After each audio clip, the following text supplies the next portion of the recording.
we're going to take a look at a couple commands that are going to be pretty commonly used in the real world, but also in this course, and we're going to get to know them pretty well, as well as how to get the most out of Linux built-ins. There's a lot of ways to get help, a lot of ways to have a productivity boost just with using Linux built-ins and built-in features.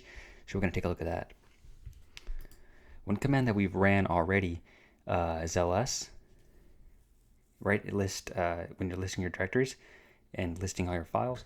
We're going to take a look at that. So now, after that, we reloaded our config and have a freshly loaded config file. Let's go ahead and SSH back into our Vagrant environment.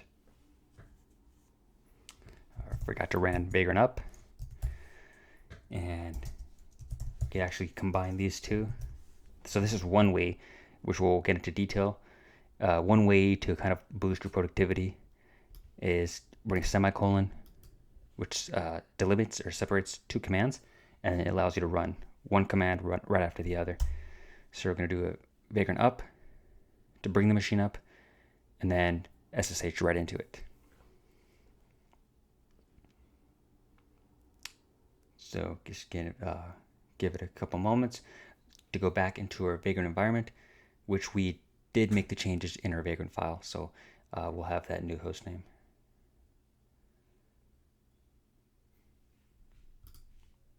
All right. So now that we're at in our Vagrant environment, we could even run a host name, and we could see that's the host name that we changed in our previous video. So let's go ahead and look at some of these commands, right? Some of the things that we can do here. ls, which we've talked about. We could do ls/lah, which list long format, all, and H for human readable. And you can see the different files here, right? Anything with a D is a directory. Anything that doesn't have it is a file. So we have our files here in our home directory. And let's go ahead and cd into Vagrant, which cd is another common command, which is change directory. We're changing it into a Vagrant directory, which is our shared directory. So we can have files here in this folder, in this directory, have them in our Vagrant environment, but also locally, right? So in my case, a Mac, we could basically, as we mentioned previously, that's one way to have a shared directory where we don't have to copy files, you don't have to SCP or any of that. You could just have them, make them once and have them there, right? So these are our shared files currently.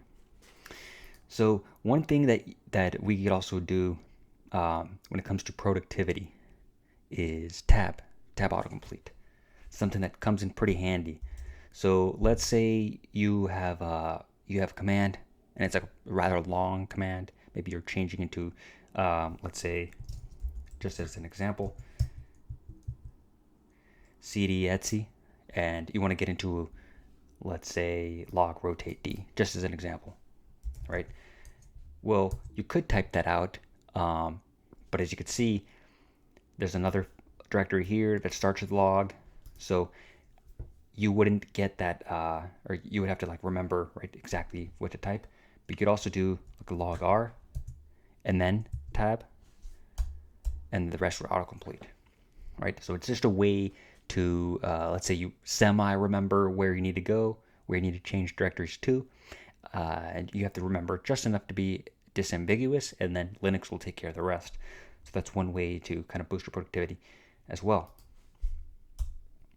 So these are a couple commands, right? ls, cd, hostname that we've ran. pwd, which is print working directory, is another common one, and it's very useful because it lets you know what's the full path to where you are, to your directory, and in case you need to navigate somewhere else, right, and you don't know exactly where your location is. So let's go ahead and cd and dash. That'll change you back into the directory where you previously were, right? So going back to your Vagrant directory. That way you don't have to type this, or let's say you don't even remember where the previous directory you were in. You're working in let's say you're working on this one for quite some time, and you just want to get back to your previous directory. This is a way to do it, and it's a pretty commonly used one as well, and it'll also save you some time.